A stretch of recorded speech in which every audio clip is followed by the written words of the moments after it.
Spring in the low desert is always a race, but this year the heat showed up early and changed the plan. These ranunculus were beautiful, and now they're done. Some of the anemones and sweet peas finished earlier than I wanted to, and that part is pretty sad. But it wasn't all bad. Because those cool season crops came out early, I had room to plant warm and hot season crops earlier too. And since the weather settled back down a little, I think that might actually help them get established before the real heat of summer arrives. So today I'm showing you what the early heat did to my garden and what I'm changing before summer. So March was crazy. It got so hot. Some areas 112 degrees. My yard didn't get quite that hot, but with the weather station, I was able to see how hot it got. And a lot of the cool season crops really didn't like it. I had sweet peas growing here in this trellis, actually on several trellises. And normally sweet peas will last for a long time. I get so many beautiful bouquets, and they might be just now coming out, but I had to take them out early. The heat just fried them. They didn't like it. Other crops that I don't know if it was the heat wave or just the mild winter, my garlic this year, it was a bust. I did an experiment with vernalizing, not vernalizing. None of the garlic looked good at all. And all of the beautiful ranunculus that there's so much anticipation for, they were pretty, but not for very long. Because again, that high heat, it just fried those blooms. So I had to take all of them out. I'm hoping I can get some corms from those, but kind of disappointing when you plant so much in anticipation of a long, beautiful spring, and then it just gets cut short. So some other interesting things I noticed this year were the daffodils. I planted a lot of daffodils. I got a few blooms, but there's a lot that are just not doing anything. So I've got these green stalks here, and I see a bud or two that might come. Again, anticipation when you're planting bulbs and then nothing. It's kind of disappointing. The other interesting thing with the weather this year has been the peach trees. It's a low chill peach tree. It's a Bonanza Ultra Dwarf. I'm growing it in a container. I didn't thin this at all. Usually I have to come back in, thin peaches. I was looking the other day, I think there's 3 peaches on this entire tree. It's not a big tree, but in the past I've gotten quite a few more than that. So that was really disappointing because I think it bloomed and it may have gotten more, but that was blooming right in the midst of that heat. So between the mild winter and the high heat on the blossoms, really not much at all. And same thing with my other peach tree. I really didn't thin this tree. I was out here yesterday. I've got some peaches and they're starting to get ripe, but really kind of a disappointing year for peaches overall. So that's kind of the bad news about the weather. In the fall, I planted a lot of snapdragons, and I was thinking, how am I going to use all of these? I don't know what I'm going to do with all of them.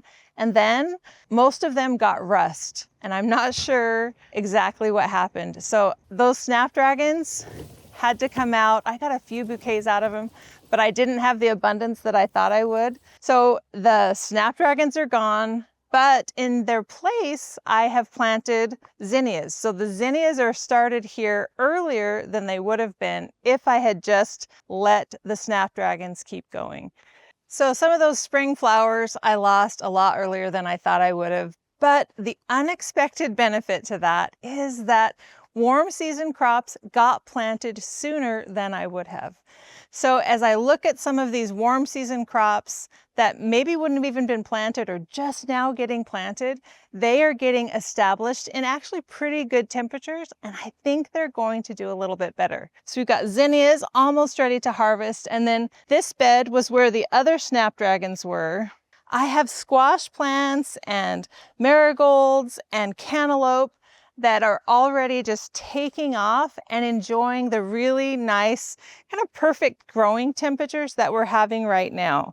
So I hear people talk about growing squash vertically, and I've done that a little bit, but when I had 2 of these plants, identical plants, come up next to each other and they've all really taken off, I thought, okay, this is a good chance to experiment and see if I like to grow squash vertically or not.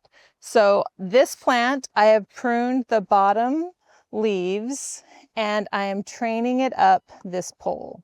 So we're going to kind of see and how that one does. And then this identical squash plant next to it, I have just let it grow, right? So there's lots and lots of squash leaves.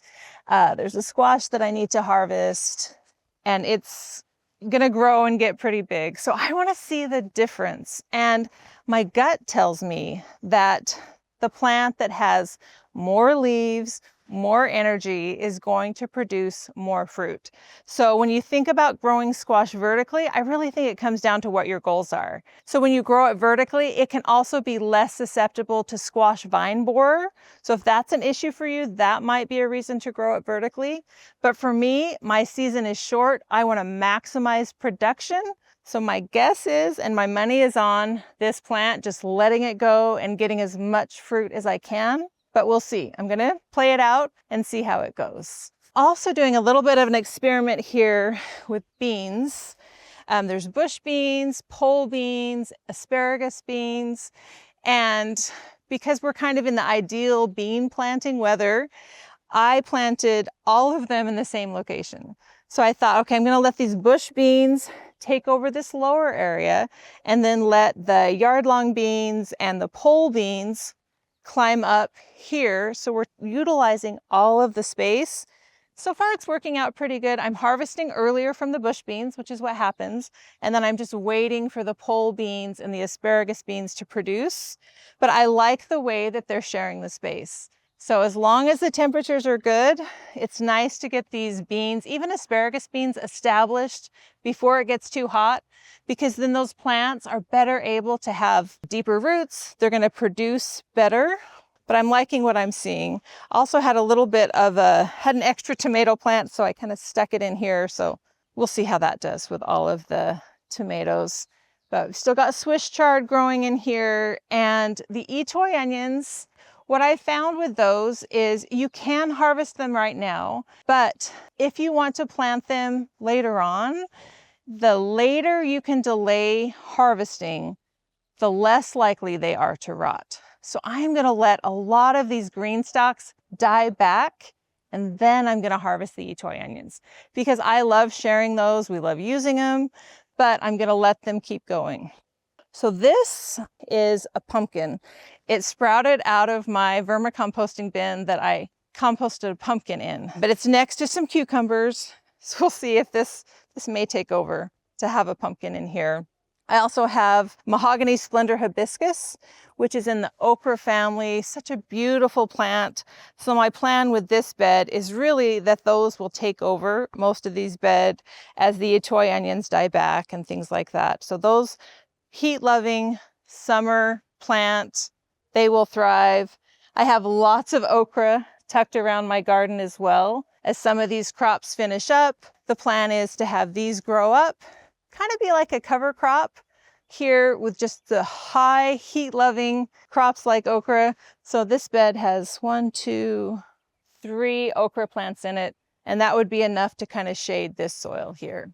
Let's talk about this elevated bed. I planted it, I think about 6 weeks ago. Look at it. It's amazing. So one thing that happened was after I planted it, I went out of town. The birds came, pulled up my Jolene tomatoes, which means that they died. So I had to replace them with a San Marzano and a Cherokee purple. But those plants have totally taken off. And I have a volunteer tomato here. I'm not sure what kind it is, but it looks very happy. I'm trying to decide if I'm going to keep it in or not. But look at all this growth. These marigolds and basil that I've kept cut back are branching. I've got fruit. The sweet potatoes are vining. I'm just going to let these kind of go over the side. But 2 things that I think really help this bed are that I added an entire bucket full of freshly harvested worm castings. So this soil, because of all those worm castings, is full of life, and the plants are really responding to that. I also added wool pellets in here, and I think that's helping with the moisture retention because I really don't water this bed as often as you would think. So I'm very excited about how this elevated bed is growing. And I love that the volunteer sunflowers just happen to pop up on the west side of the bed. So that's going to shade it. So far, this experiment working out really well.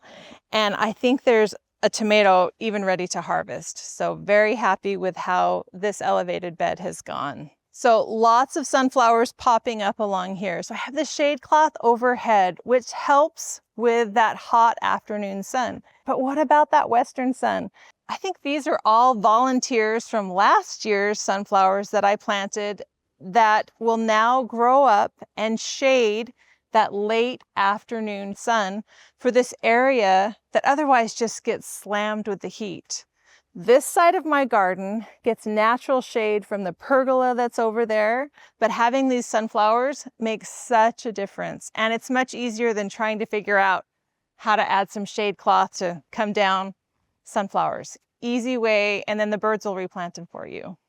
So this is one of the beds that had sweet peas growing. So instead of just finishing up the sweet peas now, I've already got butternut squash climbing up, and this tomato. It's a yellow pear tomato. So many different types of basil, more etoy onions that are going to die back. In the last year, I have made a real effort to invite butterflies into my garden. And so butterflies need a few different things. They need host plants. So I've added lots of milkweed around my pool, in my front yard, under my lemon tree. And I've also added a lot of different nectar plants like the floss flower, the Greg's mist flower, things that the butterflies just love. Skyflower, Duranta erecta, also love this. So having so many different things in bloom has made such a difference. I also have puddling trays around the yard, and every morning I'm filling those up. You'd think they would attract mosquitoes, but they're small enough that they dry out every single day, which means I need to refill them every single day. So if the butterflies get used to having them, I need to keep them full, but that keeps the mosquitoes away. So planted amaryllis bulbs after Christmas a couple years in a row, and the blooms are beautiful. This is turning into my little amaryllis patch. So I'm keeping these cut off as they finish blooming so they don't develop seeds. But I'm letting all of those stalks, I'm just gonna let them die back, get more energy back. But for now, we're just really enjoying the blooms. So campanula or campanula, Canterbury bells. One thing I did a little bit differently this year was I cut them back, I pinched them. So this year I'm getting a lot of long, thin, usable stems rather than one thick, big stem. And they've loved the weather right now. It's been really good. The early heat didn't seem to affect them as much. They weren't quite blooming yet. And I'm gonna keep harvesting on these as long as I can because this is kind of the last of the spring cut flowers here. So I really want to enjoy these as long as I can. Tomatoes. Can't talk about a mild winter without talking about how many tomatoes we've been harvesting. This celebrity tomato plant has given me so many tomatoes, and it's still growing. It's still blooming. I'm getting more. It's been amazing. And the tomatoes are actually really good. So I've got some huge, beautiful tomatoes that are still coming on this one plant. Just loving how many tomatoes it's producing. The Roma tomatoes that I always think of as determinate tomatoes that, you know, maybe don't need as much room have just gone up and over and now down these tomato cages. So I came out last night to harvest. I had no idea I would be picking 3 colanders worth of tomatoes off of these plants. Just gonna let them keep going, but I am just leaning in to what's working this year because some things didn't work, but other things like this tomato plant, it's amazing. So my freezer's full of tomatoes. My neighbors love them. I'll just keep them going as long as they can. I like to grow roselle in containers because it keeps it out of my beds. It's a perfect way to contain it. So my plan was to grow roselle in this container as well as the one it's growing in over there. But I noticed a volunteer sunflower in there and I didn't pull it out soon enough and it started growing. And take a look at it. This is the hugest sunflower I've ever seen. I think because it grew in that whiskey barrel that is full of rich soil as opposed to where my sunflowers usually grow, which is in the ground. You know, it's soil that's built up with wood chips, but it's nothing like the raised bed mix that is in those containers. So this is taken off. It looks like we're going to get some blooms, but it's definitely true when you have rich soil, you get a lot more leaves, fewer blooms, but we're starting to get some blooms. And my friend gave me a bitter melon transplant. I've never grown that before, but I planted it in the whiskey barrel. And the idea is that it's going to use the sunflower as a trellis, and it's working. So there's this bitter melon here. It's climbing out through the branches. So far this experiment is doing pretty well. The other thing I love seeing over here is all of the cherries on this Barbados cherry tree. It's going on, I think it's third year, and this is the best harvest we've had. Started harvesting the first year, they've gotten progressively bigger and bigger. I love that it's just kind of a bush. I can keep it relatively small, but really happy with how well the Barbados tree is going. You know, there's grapes also growing behind, and I'm seeing, actually just noticing, grapes are forming on here. So I love having this section of my yard for fruit tree production. So not so much annuals, but more of the perennial crops, but really happy with the Barbados cherry and the grapes for sure. I love volunteers. This was just a little sprout. It got covered with black bugs and I just kind of left it alone. We'll see what happened. Beneficials took care of it. Now I have another tall sunflower that's going to provide some shade, add beauty, add food. I'm growing Tatume squash up and over this arch. I am getting some problems with birds eating my blossoms on my squash, I've noticed. So got a bunch of fake snakes around the garden, trying to move them around to different places to keep the birds from eating the squash blossoms. Mixed results. Sometimes I think they're onto me, but I try to keep moving them, so keep them guessing a little bit. But I'm getting some fruit, so it's working somewhat. But I'm excited to see this grow up. I love Tatume squash because we can eat it young, like a summer squash, or you can just leave it on the vine and it turns orange. And it's like a winter squash. Not a lot of meat on it, but it definitely gives you that fall Halloween vibes if that's what you're going for. So let's talk about roses. My first rose I planted was in 2020, and that is the James Galloway that's growing over my arches, and it's beautiful. The next group I planted was back over there, and then this is kind of my third crop of roses. This is what I've learned. Every year, the roses get better and better. I didn't know that. I didn't realize that the scent improves, the bush gets larger, you get more blooms. And if the James Galloway is any indication, this garden in a few years is just going to be incredible. So some of my favorite roses that I've added, of course, the Coco Loco, this kind of brown rose, Sunbelt South Africa. I just deadheaded her yesterday, so you don't get to see her blooms. But let me show you this State of Grace. So this is a young plant. This was just maybe last fall. So these are pretty young. So there's lots more to look forward to with these roses. But I am not sorry about the number of roses I'm adding to my garden because they just get better and better. So this is a James Galloway planted in 2020. There's one on either side. It's just beautiful. And once it gets hot, you know, the blooms don't last as long, they'll blow out. But right now with pretty good temperatures, I just come in, keep it deadheaded, the blooms keep coming, keep fertilizing. You know, roses do take a little bit more effort. You're pruning, you're fertilizing, but the rewards are so, so beautiful. So these two James Galloways, Queen of Sweden, another really beautiful. Look how dainty and pretty the blooms are. So this one's starting to blow, so I need to come in and deadhead a little bit. Here, I have a tough choice to make because this rose is not getting enough sun. This fig branch, this branch from this little fig tree in the container is covered in figs. If I cut this off to give the rose more sun, which it needs because this one really hasn't bloomed much yet, I'm gonna lose all these figs. What I love most about the garden right now is all of the life that is in it. Beneficial insects, hoverflies, bees, wasps, everything helping me have a beautiful garden, a healthy garden, and it's all paying off, and I love seeing it right now. As you try and garden in the desert, pay attention to what it's teaching you. You can set priorities. You can want to have beautiful spring flowers, but if the heat comes, look at how that heat affects those flowers. Adjust, adapt, get things planted earlier. Notice the effect of how planting earlier in the season is going to help those crops make it through the heat that is coming. The garden has so many lessons for us. So each season, pay attention, learn all you can from what the garden and the weather is teaching you. Want a thriving desert garden? Join my monthly online classes, live or on replay, and get instant access to past classes and journals. Bring your questions and let's grow together in Growing in the Garden Academy.